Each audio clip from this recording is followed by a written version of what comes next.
감사합니다. 할렐루야. 명절 잘 보내셨습니까?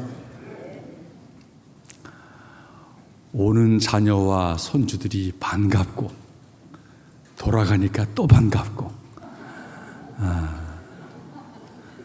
복잡하고 시끄러웠죠. 저들이 잘 자라나는 것을 보는 것이 즐거움이었습니다.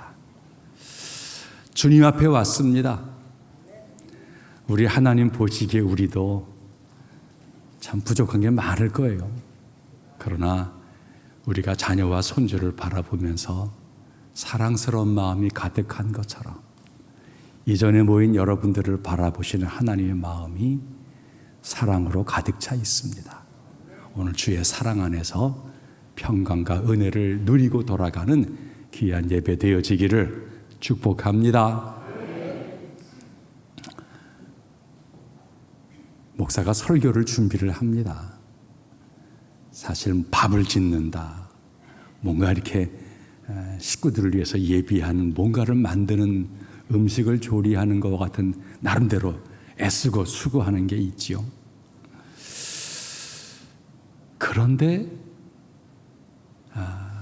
모두가 은혜 받기를 간절히 바라지만 또 모두가 은혜 받는 것은 아닙니다. 여러분도 마찬가지일 거예요. 내가 주의 전에 와서 예배를 잘 드리고 은혜 받기를 사모하지만 우리 마음대로 은혜를 내가 담고 돌아간다, 그러는 건 우리 의지하고는 다른 것 같아요. 우리는 은혜를 사모하지만, 은혜 받기를 원하지만 은혜는 우리 건 아니라는 거예요. 위로부터 내리는 거예요. 그러니까 주시는 분을 바라보면서 그분의 자비와 긍휼을 전심으로 바라는 것, 그거 외에는 우리가 할 수가 없어요. 그러나 우리가 믿기에는 하나님은 구하는 자에게 주시는 분이신 줄로 믿습니다. 이미 찬양으로 마음은 활짝 열었고 기도 가운데 기대하는 마음이 있으니까 여러분의 열린 그 마음 속에서 하나님이 만져주어서 위로와 평강이 가득하기를 축복합니다. 회복이라고 하는 주제를 가지고 말씀을 나누고 있는데요, 문제가 있어요. 우리들은 우리의 삶과 세상은 회복이 되어져야 합니다. 우리는 다 회복했으면 좋겠어 얘기하지만 그 회복이 쉽지가 않아요. 회복을 위해서 이미 앞서 2주간의 전제가 있다는 거예요. 그 전제의 첫 번째는 나는 문제가 있습니다. 나는 도움이 필요합니다. 이거를 인정하라는 거예요. 바른 현실 인식이 있어야 한다는 거예요. 그런 다음에는 하나님에게 구하라는 거예요. 하나님은 도와주기를 원하신다는 거예요. 하나님은 능력이 계시다는 거예요. 우리가 하나님께서 우리를 도와주신다라고 하는 사실에 거기 머무는 것으로는 안 돼요. 그 다음에 해야 될 일이 있어요. 이제 믿음의 행동이 우리에게서 일어나야 합니다. 구하고 바라면은 몸을 기울여야 돼요. 전심으로 나아가야 하는 것입니다. 그러니까 신앙생활은 믿음 행동, 결단하고 하나님께 한 걸음 한 걸음 발걸음을 떼는 것입니다. 오늘 나누고자 하는 이야기는 예수님의 보살핌, 다스림을 받기 위해서 우리가 의식적으로 행동해야 할 것이 있다는 거예요. 의식적으로. 우리 주님께서는 내게로 오라라고 제안하셨습니다. 하나님께서는 우리 모두를 향하여서 내가 너에게 새 삶을 주겠다, 너의 짐을 덜어주겠다, 너를 쉬게 해주겠다, 내게 자유를 주겠다, 너를 회복시키겠다라고 주께서 말씀하셨습니다. 그리고는 하나님께서 우리에게 기대하는 게 뭔지 아세요? 그러니까 내가 너한테 주려고 하니까 내가 너의 삶을 다스릴 수 있도록, 돌볼 수 있도록 나한테 기회를 달라는 거예요. 이게 하나님 마음이에요. 얼마나 복된 제안입니까? 이런 제안을 거절한다는 것은 어리석은 일 아니겠습니까? 그럼에도 불구하고 많은 사람들은 이 주님의 초청 제안을 받았지만 아무런 행동을 취하지를 않습니다. 마치 선물을 받아놓고서는 선물을 뜯어보지 않고 선물을 대하는 것과 똑같다는 거예요. 예수님께서는 쉼과 자유와 회복의 은혜를 주겠다라고 말씀했지만 우리는 그저 가만히 있다는 거예요. 오늘 나누고자 하는 세 번째 말씀, 우리가 이 영접 단계로 들어가지 못하도록 방해하는 요소가 무엇인지를 우리가 깨달아 알고 우리가 취할 행동에 대해서 오늘 말씀을 나누고자 하는 거예요. 우리를 주님을 영접하여서 주님이 내 안에 거하도록 만들지 못하는 우리 안에 어리석은 일들이 뭐냐는 거예요. 그 첫 번째는 우리의 교만이에요. 교만. 이 교만은 무슨 에헴거리고 내가 으슬거리 이런 교만을 가리키는 것이 아니라 이 교만은 내가 나 외에는 다른 것에 별로 관심이 없다는 거예요. 사람의 마음의 교만은 멸망의 선봉이다라고 말했어요. 구하지 않아서 사람들이 망하는 거예요. 행동하지 않아서 여전히 그 자리를 맴돌고 있는 거예요. 자식을 키우는 애비로서 부족하단 말이죠. 참 내가 부족하다. 근데 문제는 도움을 줄 분에게 구하지를 않는다는 거예요. 나 사실 부족합니다. 좀 지혜를 주십시오. 내가 이거 좀 못된 것이 있는데 어떻게 고쳐야 되겠습니까? 도움을 요청하지를 않는다는 거예요. 나는 아직도 도움을 받을 정도로 내가 무능한 건 아니야. 사실이 아니잖아요. 도움이 필요하잖아요. 근데 여전히 버티고 있는 거예요. 아직 도움을 필요로 할 정도로, 손 벌릴 정도로 내가 그렇게 무능하지는 않아. 그 사람은 계속 그 자리를 맴돌고 있는 거예요. 고난과 역경은 계속 그에게 더 찾아오게 되어질 것입니다. 교만이 문제예요. 또 하나의 문제는 죄책감이에요.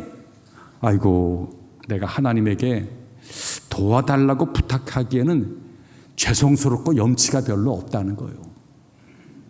부끄러워서 하늘을 볼 수가 없어. 전에도 내가 하나님께 도와달라고 얘기를 해놓고 이거 도와주면 내가 이렇게 할게요 라고 말을 했는데 돌아보니까 내가 약속을 안 지켰어요.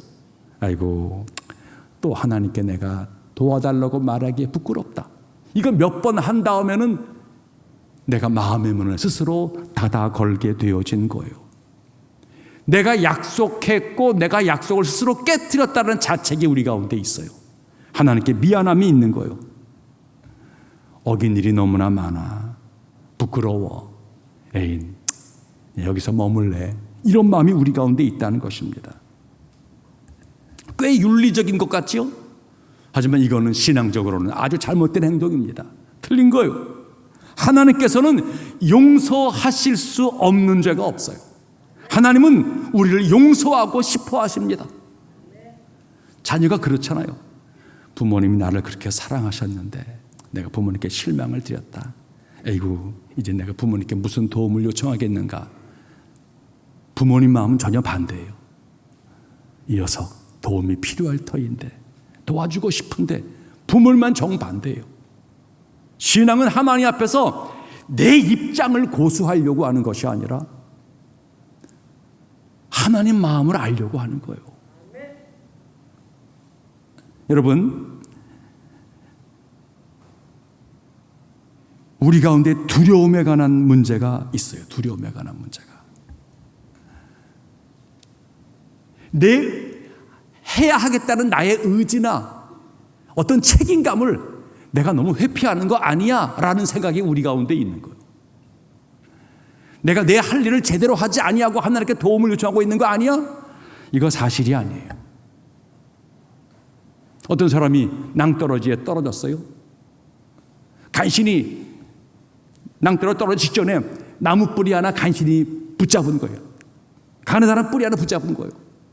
그리고 위를 향해서 그는 소리를 칩니다. 누가 없습니까? 날 좀 도와주십시오. 하나님께서 음성을 들었어요. 그래, 내가 너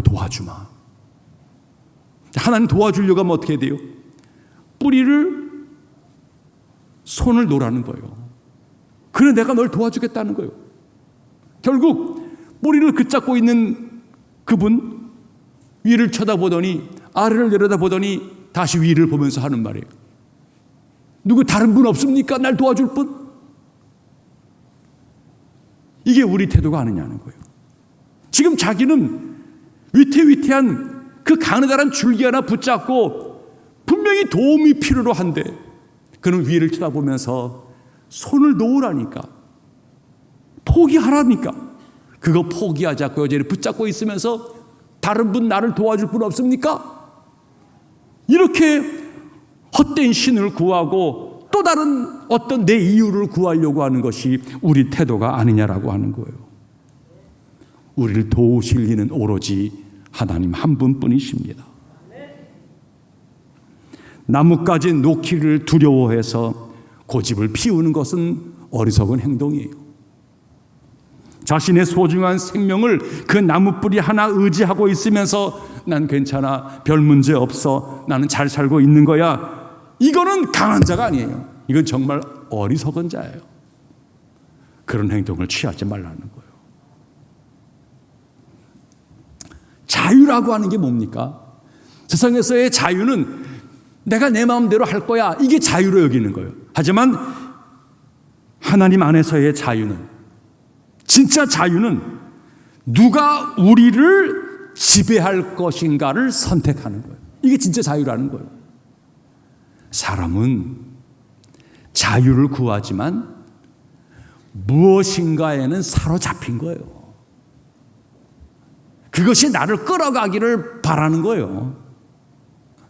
그러니까 성경이 말하는 진짜 자유는 누가 우리를 지배할 것인가, 이거를 선택할 자유라는 거예요. 우리는 하나님을 선택한 거예요. 하나님만이 나의 자유입니다. 주님의 보살핌과 다스림을, 거기에 우리의 삶을 내어 맡길 때 주님은 우리에게 자유를 주신다라고 말씀하고 계신 거예요. 그러니까 회복을 위한 이 세 번째 단계는 우리가 포기하는 거예요. 하지만 이 포기는 더 위대한 것을 얻는 포기가 되어진다는 거예요. 하나님께 드리게 되어지면은 하나님께서는 새로운 의미, 새 생명의 기쁨, 우리를 완전히 새 것으로 만들어 주신다는 거예요. 두려워하지 말라는 거예요.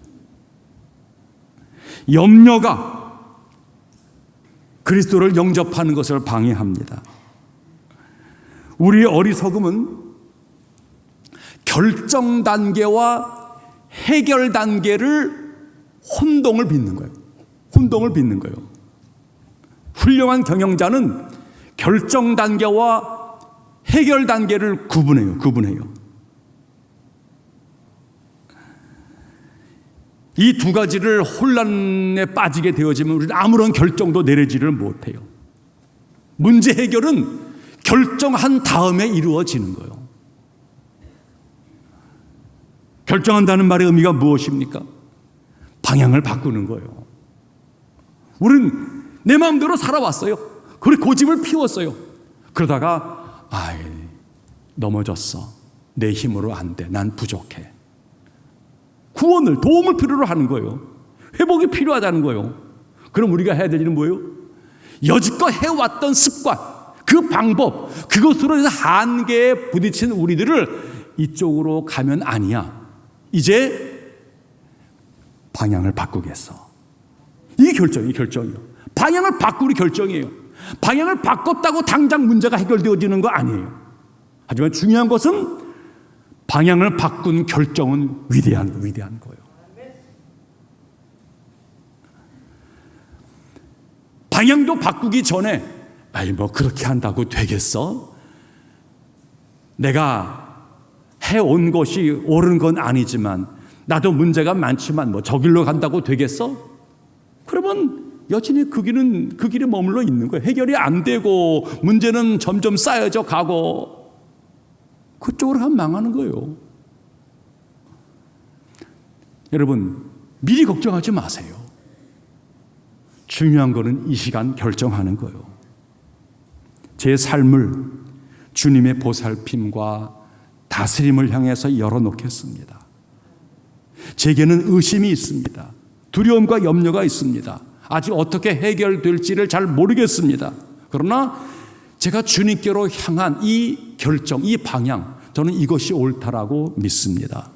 주님께 나를 내어 맡깁니다. 이게 중요한 고백이에요.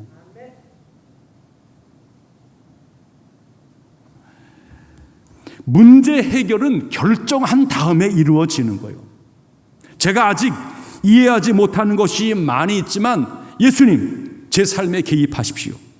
지금 저의 삶보다 더 좋은 삶을 저는 주님이 주시리라고 믿는데 그렇게 해주기를 바랍니다.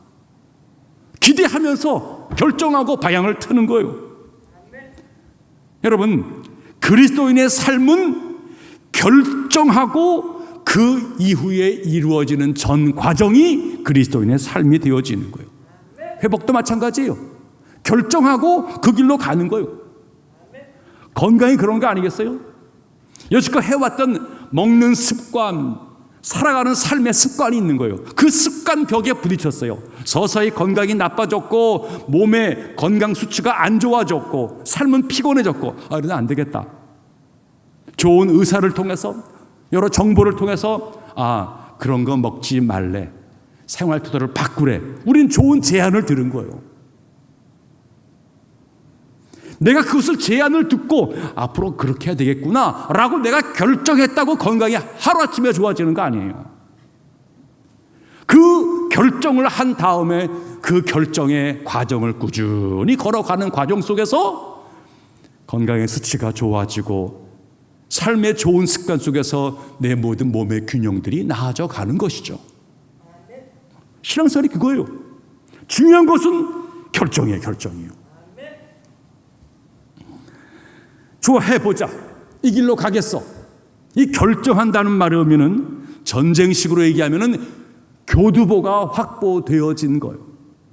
전쟁을 벌이는 과정에서 최종적으로 전쟁에 승리하고 싶어요. 하지만 전쟁의 승리가 하루아침에 되어지는 거 아니에요. 일단은 적의 지역을 이겨야 되겠는데 그 지역을 침범해 들어가려고 그러면 요 다리 하나, 여기 조그마한 저 절벽 하나, 요거를 확보하겠어. 이걸 교두보 확보라고 이야기하는 거예요. 다리 하나 확보한 것밖에 안 돼요. 적의 땅의 작은 부분 하나를 확보한 것밖에 안 돼요.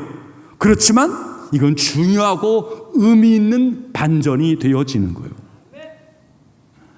이 교두보 세 번째 단계는 하나님이 우리 안에 교두보를 확보하기를 원하신다는 거예요. 예수님, 내 안에 임재하십시오. 나를 다스리십시오. 그분에게 주권을 드림으로 말미암아 주님이 내 안에 교두보를 확보한 거예요. 이게 바로 우리의 신앙 용어로 회심했다, 거듭났다라고 하는 말의 의미가 되어지는 거예요. 하나님께서 우리 안에 거하시는 거예요. 성령이 내게 개입하시기를 시작하신 것이에요. 내가 이제 비로소 기도하는 공급 루트가 생겨나게 되게 되었다는 거예요. 이것은 내 삶이 당장 완전했다라고 하는 말의 의미는 아닙니다.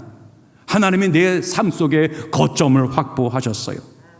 마침내 이 교두보를 통해서 하나님의 사랑의 물자가 계속적으로 공급이 되어질 것이에요. 시간이 점점 지남에 따라 우리를 변화시키실 것이고 우리를 해방시켜 가실 것입니다. 그러니 미리 염려하지 말고 하나님을 신뢰해야 한다는 거예요. 우리는 이 전투를 내가 사수해 내려고 내가 염려할 필요 없어요. 하나님 염려하지 말라는 겁니다. 이 전투를 사수해 내는 것은 우리가 할 일이 아닙니다. 그건 하나님의 영역이에요. 하나님은 단지 너희가 염려하지 말라, 주께 맡기라고 말씀하신 거예요. 빌립보서 1장 6절은 말합니다.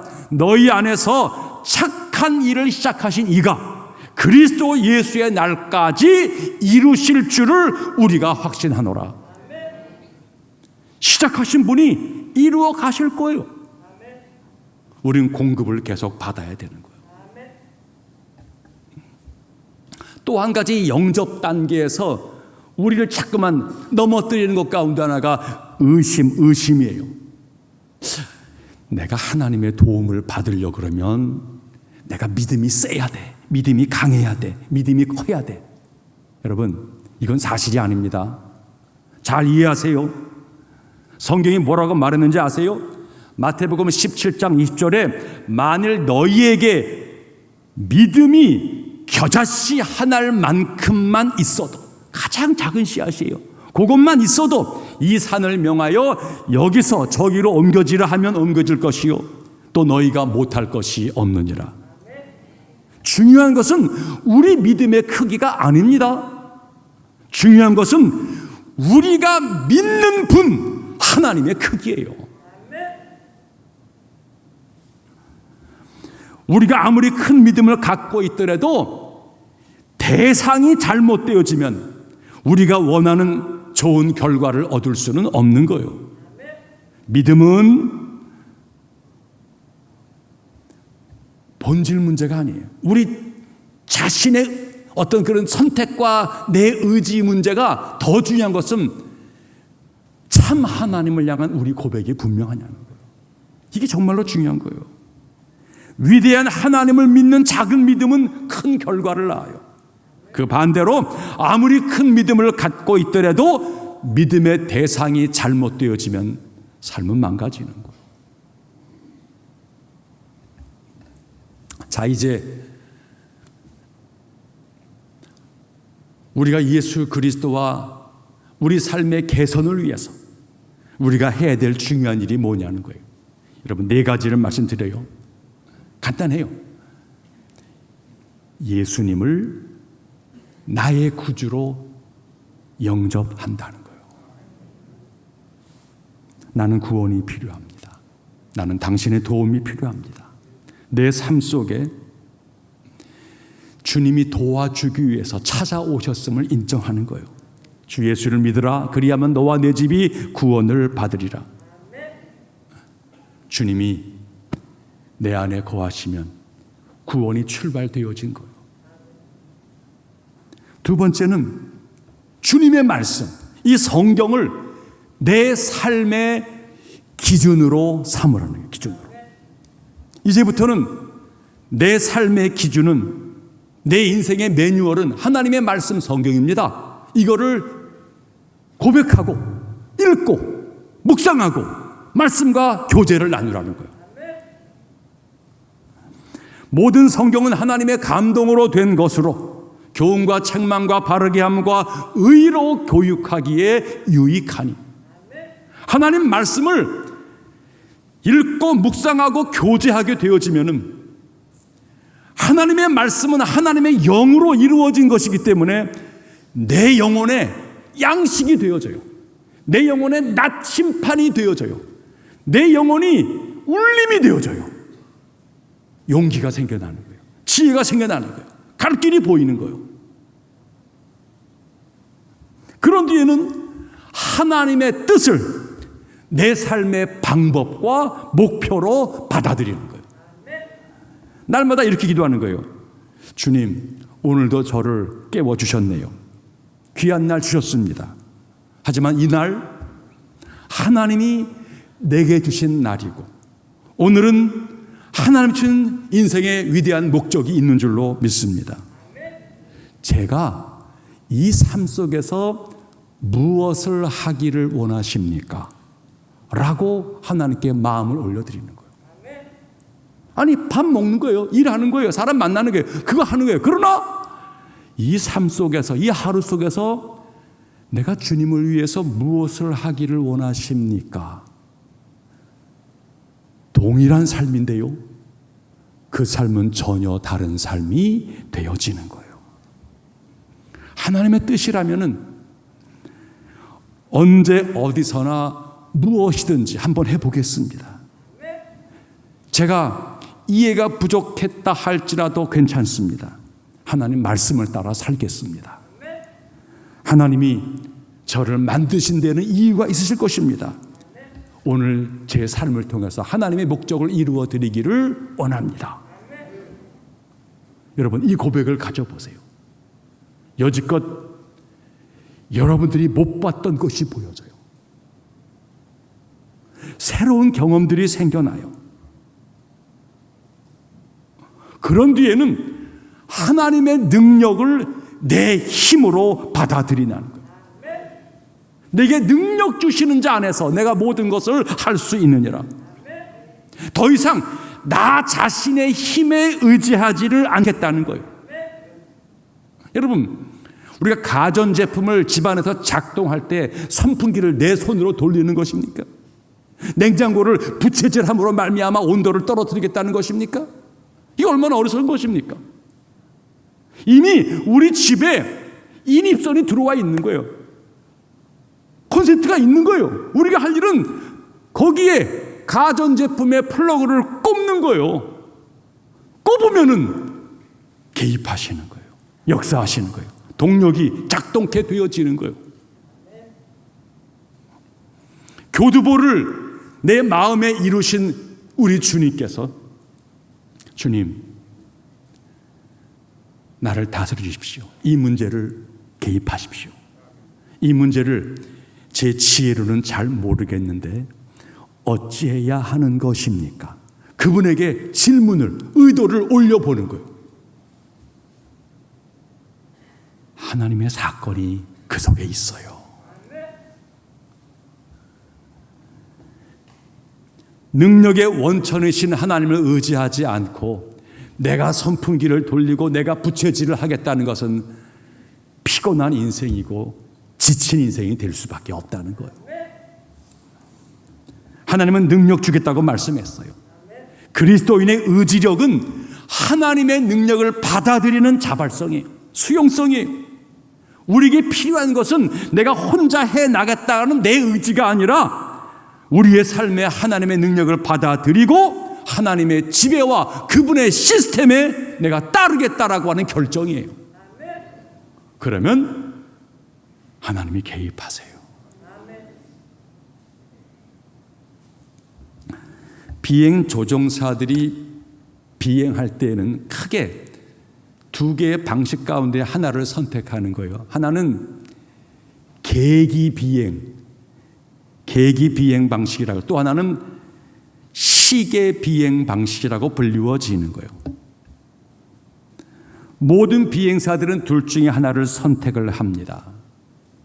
비행기가 활주로로 이륙을 준비하는 거예요. 사실 비행기의 창문으로 바라보는 시야는 제한되어 있어요.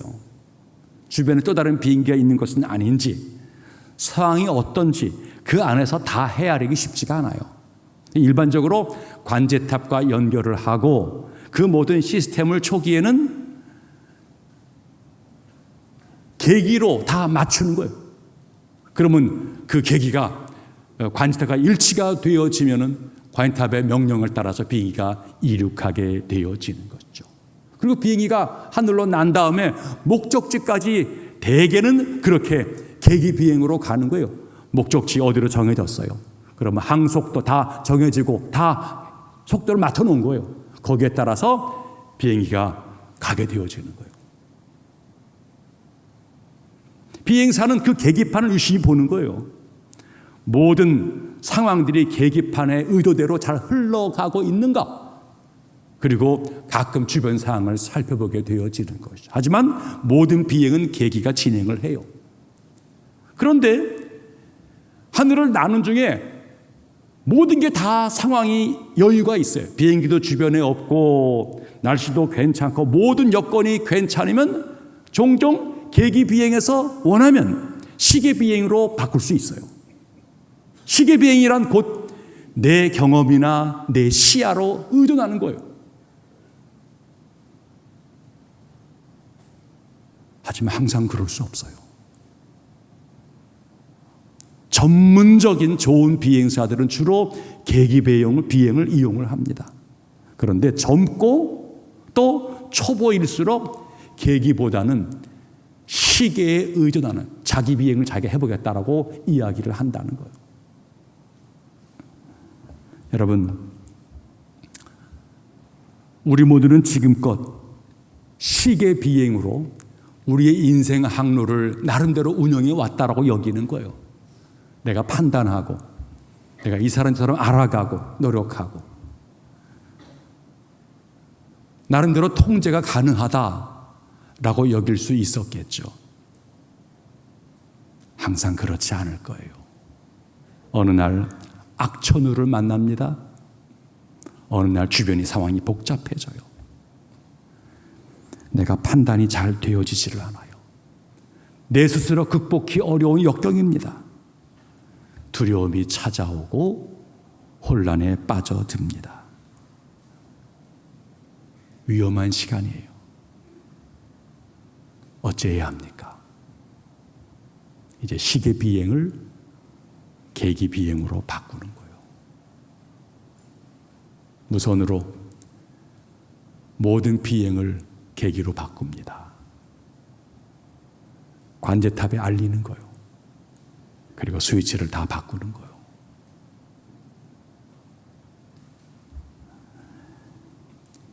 하나님을 향해서 그 고백을 올려드리는 거예요. 하나님, 어려운 시간입니다. 제 힘만으로 안 됩니다. 난 당신의 도움이 필요합니다. 당신의 지도를 받겠습니다. 주님께서 개입하세요. 우리를 반드시 도우십니다. 영적인 경험이 쌓여가요. 여러분, 자녀가 자기 마음대로 하겠다고 이야기를 해요. 어찌하겠어요? 고집 피우는데. 부모로서는 내가 더 좋은 도움을 줄 수가 있는데 한번 해봐라. 이런저런 어려움을 당해요. 부모의 마음은 아프죠. 저 나름대로도 좋은 경험을 쌓아갈 거예요. 그러나 진짜 경험은 맨 마지막 경험은 뭐예요? 나는 도움이 필요하다는 거예요. 내게는 가족이 있다는 거예요. 부모님이 계시다는 거예요. 이거를 아는 것은 인생의 지혜 중에 지혜예요. 여지껏 내가 주도하고 내 마음대로 살아왔던 시계 비행으로 인생을 달려왔습니까? 아직까지도 그 일이 가능하다고 여기십니까? 혹시 난기류를 만나고 상황의 복잡함과 어려움 속에서 아파하시는 분이 있습니까? 그렇다면 주저함이 없이 하나님을 향하여 방향을 바꾸시기 바랍니다. 기도의 문을 열어서 하나님, 당신의 도움이 필요합니다. 고백하십시오. 그리고 주님이 내 안에 거하고 계세요. 주님이 만드신 그 교두보에 내가 주님을 의지하는 일들이 점점 많아지면 주의 영향력은 점점점 커져가요. 우리는 선한 싸움에서 이겨내게 되어지는 거예요. 사랑하는 성도님들, 모든 게 다 편안하고 안전할 때에는 그래요. 한 번쯤은 시계 비행할 수 있어요. 그러나 인생을 지혜롭게 사는 것은 주 앞에 나를 드리는 거예요. 예수님을 영접하고 그 결정을 내리시고 묵묵하게 걸어가는 중에 주의 세밀하고 구체적인 도우심에 대해서 경험이 쌓여져 가면서 이 영적 경험을 자녀와 후배들에게 물려줄 수 있는 신앙의 대물림, 이런 것들이 우리 가정에 풍성해지기를 축복합니다.